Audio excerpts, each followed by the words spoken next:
Imagina que você perdeu alguém que você ama muito. E em um momento em que você estava vulnerável e com muita saudade, você acaba tentando se comunicar com essa pessoa que se foi com um tabuleiro Ouija. Depois dessa tentativa, coisas estranhas começam a acontecer. É como se essa pessoa, esse espírito com quem você tentou se comunicar, estivesse tentando falar com você.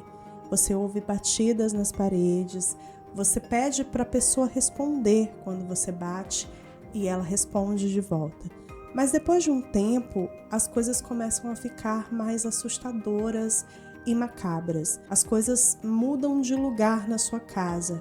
Um objeto que estava em um cômodo aparece em outro sem você ter colocado lá. Frases são escritas nas paredes.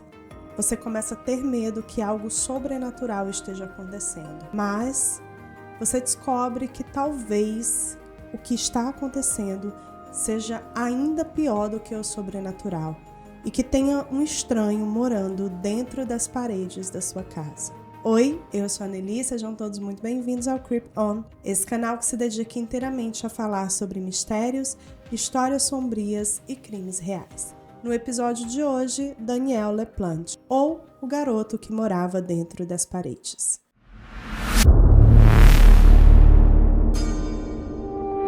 Daniel J. LaPlante nasceu em 15 de maio de 1970. A infância do Daniel foi extremamente difícil. E quando eu falo extremamente, é porque foi muito, muito difícil mesmo. Ele sofreu abusos do pai. E quando a mãe dele se separa e ele acredita que a vida dele vai mudar, ele acaba sendo abusado também pelo padrasto. Ele cresceu em uma cidadezinha chamada Townsend, no estado de Massachusetts, e ele frequentou a escola primária ali da cidade e depois ele vai para St. Bernard High School. O Daniel sofreu muito bullying na escola durante toda a vida dele.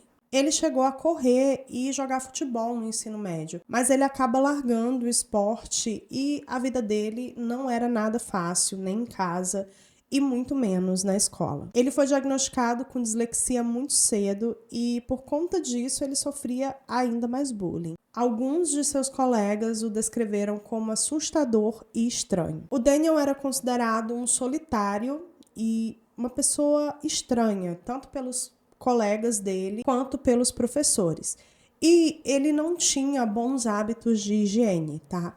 Ele não costumava tomar banho com frequência, se cuidar, ele estava sempre com uma aparência de sujo, com um cheiro, né, como de alguém que não troca de roupa com frequência e tal.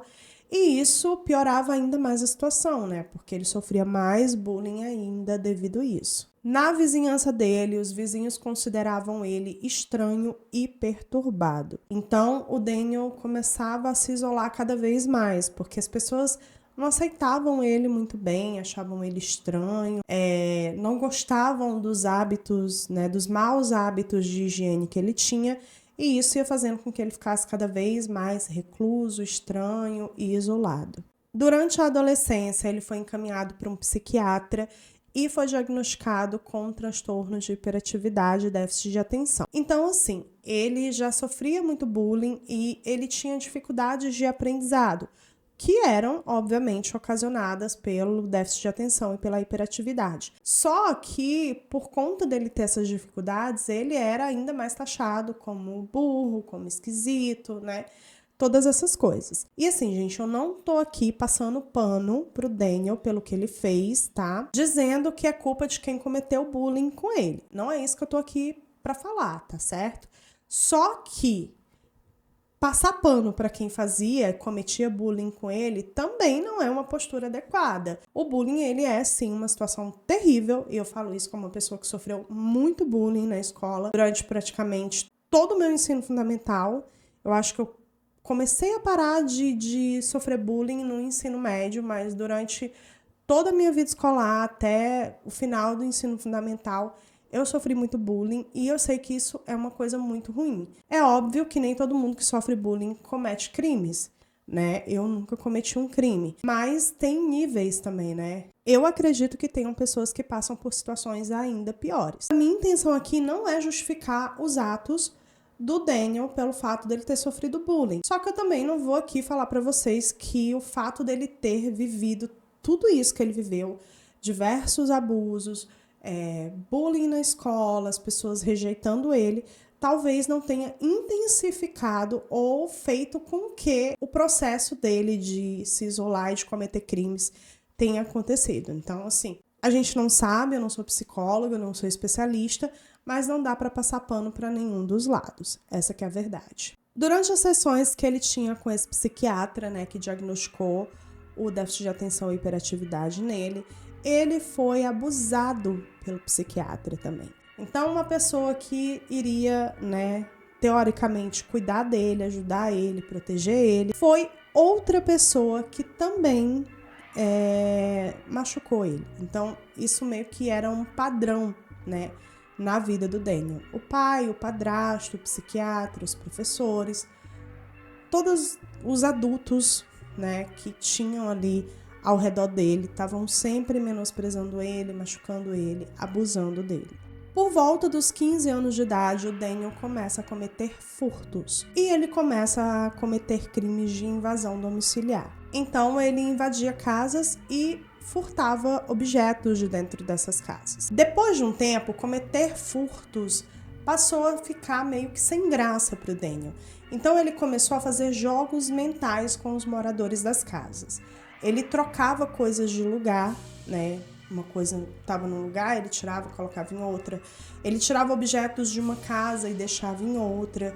Era meio que para mexer com a mente das pessoas, para perturbar mesmo as pessoas mentalmente. Em um determinado momento, que a gente não sabe exatamente qual foi, é provável que durante uma invasão domiciliar, né, que ele costumava fazer, o Daniel consegue o número do telefone de uma garota. Especula-se que ou ele invadiu a casa dessa garota anteriormente, ou que em uma das casas que ele invadiu tinha o número dela anotado em algum lugar e assim ele consegue pegar esse número. Essa garota se chamava Annie Andrews, ela tinha 16 anos e morava com o seu pai, o Brian Andrews, e a sua irmã, a Jessica.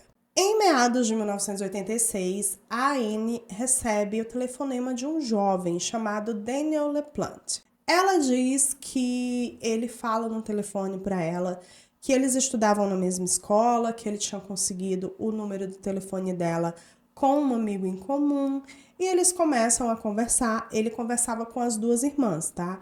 Tanto com a Annie quanto com a Jessica, mas o assunto era maior com a Annie, né? E assim, nas conversas, o Daniel dizia que ele era o suprassumo do padrão de beleza. Ele era alto, forte, malhado, loiro, olhos azuis. Ele era, assim, o estereótipo do atleta de escola de ensino médio americana. Tipo o Art Andrews, da Turma do Art, sabe? Da série Riverdale, pronto. Tipo, o galã super gato, sabe? E era isso que ele dizia pra Annie, pelo menos, né? Ok, eles foram conversando, batendo um papo e tal, e eles resolveram sair. Eles iriam sair para tomar um sorvete e tal.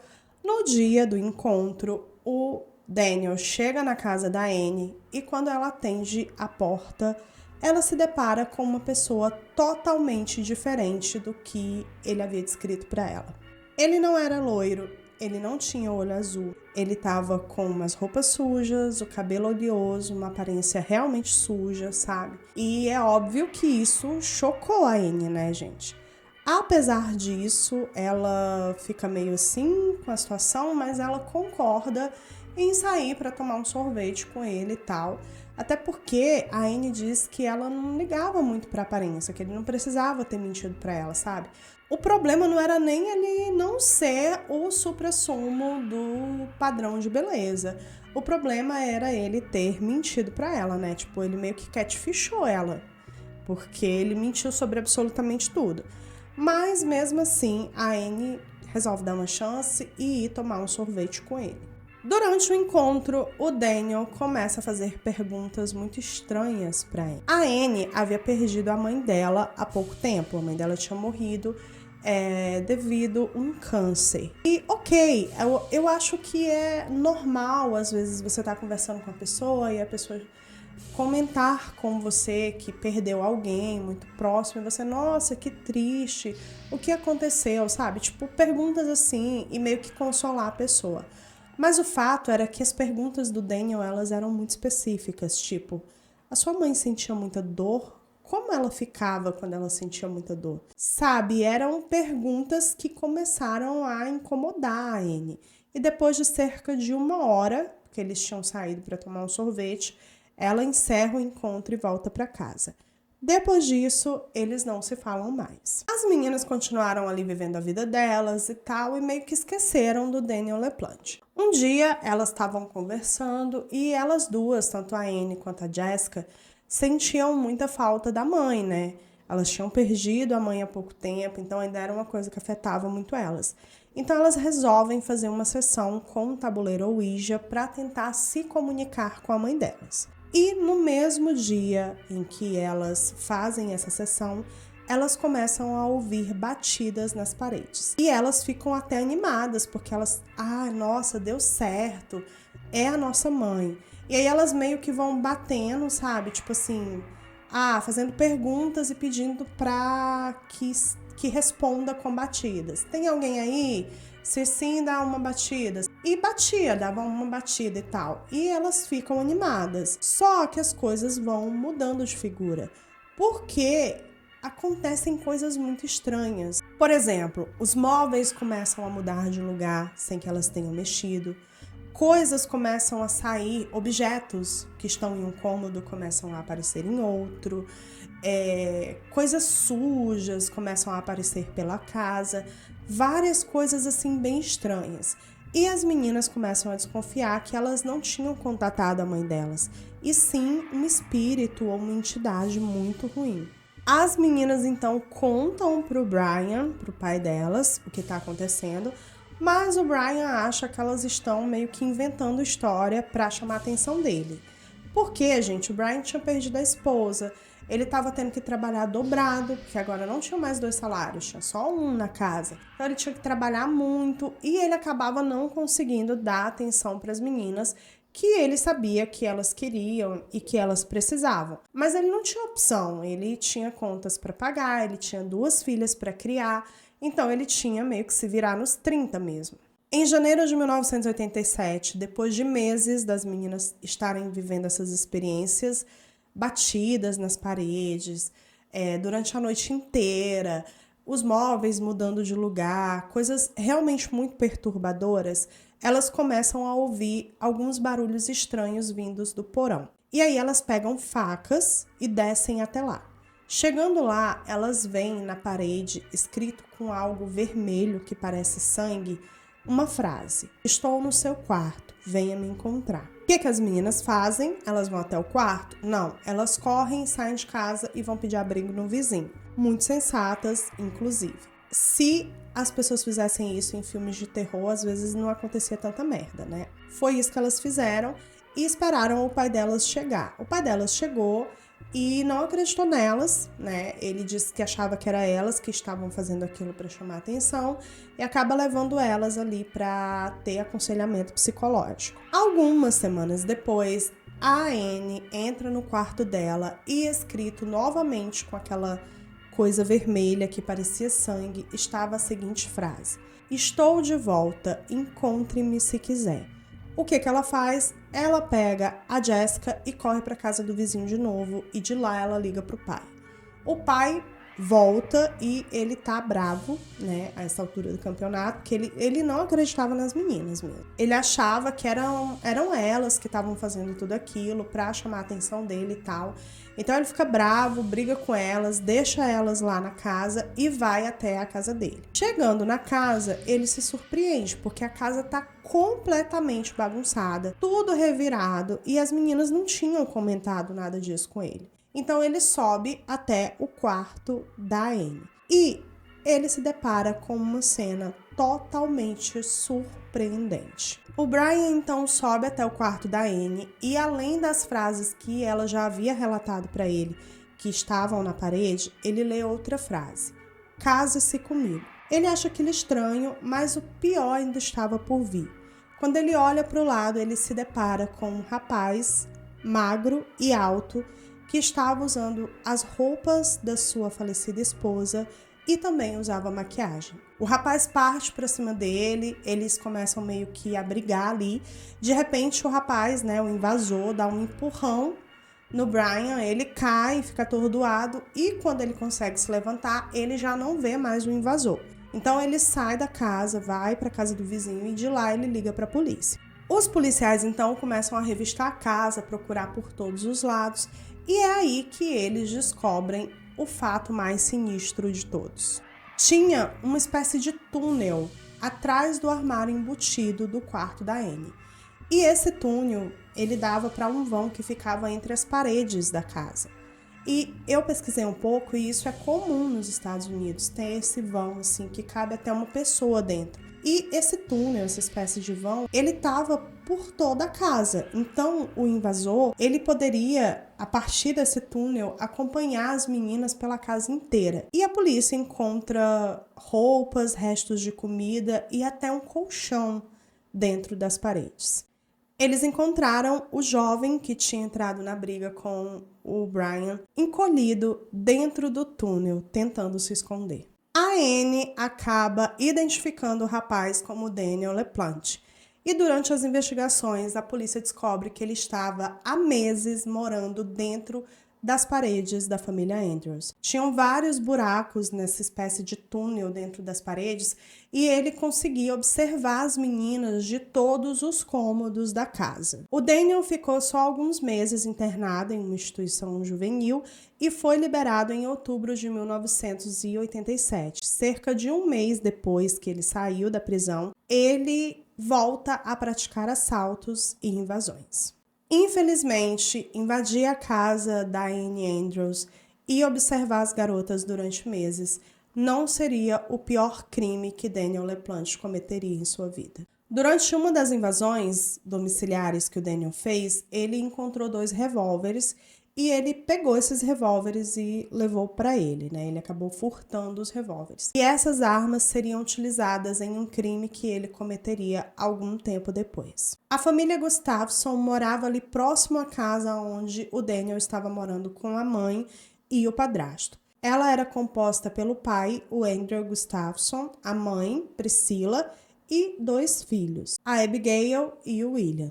Naquele dia, 1º de dezembro de 1987, o Andrew Gustafson tinha saído para trabalhar normalmente. E durante o dia de trabalho dele, ele foi promovido. Então ele resolve ligar para a casa dele para falar para a esposa, contar a notícia. Só que ninguém atende. Ele então chega à conclusão de que a esposa, a Priscila, poderia ter saído de casa para fazer alguma coisa e tal, e tudo bem. Depois de um tempo, ele tenta telefonar de novo para casa, só que ninguém atende. É aí que ele fica realmente preocupado. Ele vai para casa dirigindo e quando ele chega em casa, ele percebe que o carro da esposa dele está na frente da casa, então ela não tinha saído de casa. E as coisas vão ficando ainda mais estranhas. O Andrew entra em casa e no andar de baixo ele encontra o corpo da sua esposa Priscila. Ele não consegue encontrar as crianças, mas ele fica com muito medo do que ele poderia achar se ele fosse procurar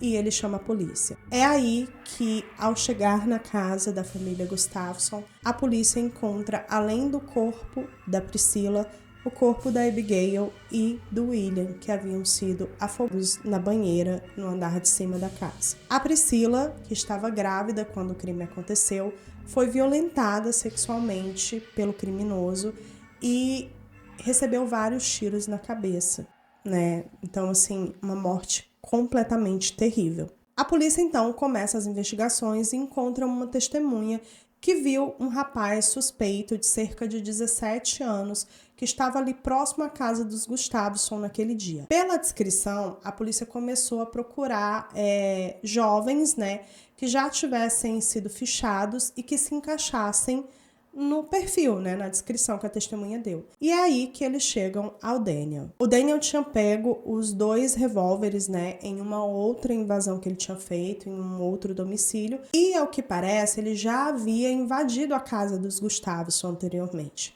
Naquele dia, ele invade a casa da família novamente, e comete os crimes. A polícia então começa a procurar pelo Daniel e 48 horas depois eles encontram ele escondido dentro de uma lixeira. Ao ser feita uma averiguação nas roupas que ele estava usando, é encontrado um fio de cabelo da Abigail, da garotinha, né, filha dos Gustafson, na roupa dele. E isso comprova que ele foi o autor dos crimes. O Daniel foi diagnosticado com transtorno de personalidade limítrofe. Esse transtorno de personalidade ele é um problema de saúde mental que se caracteriza principalmente por um padrão generalizado de instabilidade em relacionamentos, também na forma, né, como a pessoa se vê, na sua autoimagem, no seu humor e no seu comportamento.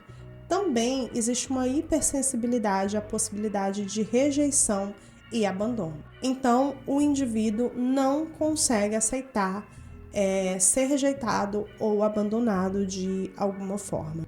O Daniel foi preso e condenado à prisão perpétua pelos crimes que ele cometeu. Entre 1988 e 2014, o Daniel moveu vários processos contra os tribunais, alegando que o sistema prisional norte-americano impedia ele de exercer a sua religião, que era o satanismo. Mas essa história nunca foi muito longe, era meio como se ele quisesse ali chamar a atenção de alguma forma. Em 22 de março de 2017, LaPlante apelou em uma audiência no Tribunal Superior de Middlesex, em Massachusetts, por uma redução em sua pena com base na nova lei que estabelece que jovens condenados por assassinato com extrema crueldade podem pedir liberdade condicional depois de 30 anos de encarceramento. Durante essas apelações, ele declarou, abro aspas, "Eu realmente sinto muito pelo mal que causei. Do fundo da minha alma, eu sinto muito." O juiz estabeleceu que ele iria ficar mais um tempo na prisão e que seriam feitas algumas avaliações psiquiátricas para ver se ele realmente estava falando a verdade. O pedido do Daniel foi negado e ele permanece preso até os dias de hoje. Esse caso, para mim, é muito bizarro, porque imaginar que uma pessoa está morando dentro das paredes da sua casa é uma coisa totalmente assustadora para mim. Eu sei que aqui no Brasil isso talvez não seja muito possível, né, já que nós não temos casas com a mesma estrutura dos Estados Unidos, mas fora do Brasil é um rolê que é mais comum do que a gente imagina. Tem vários casos de pessoas que moram na casa dos outros sem que as pessoas saibam. Inclusive, se vocês quiserem um vídeo com um compilado de casos assim estranhos sobre pessoas que moravam na casa dos outros sem que os donos das casas soubessem, deixem pra mim aqui nos comentários que eu faço um roteiro e trago um vídeo desses pra vocês, tá bom? Eu espero muito que vocês tenham gostado do episódio de hoje do Creep On. Um beijo pra vocês e até o próximo episódio.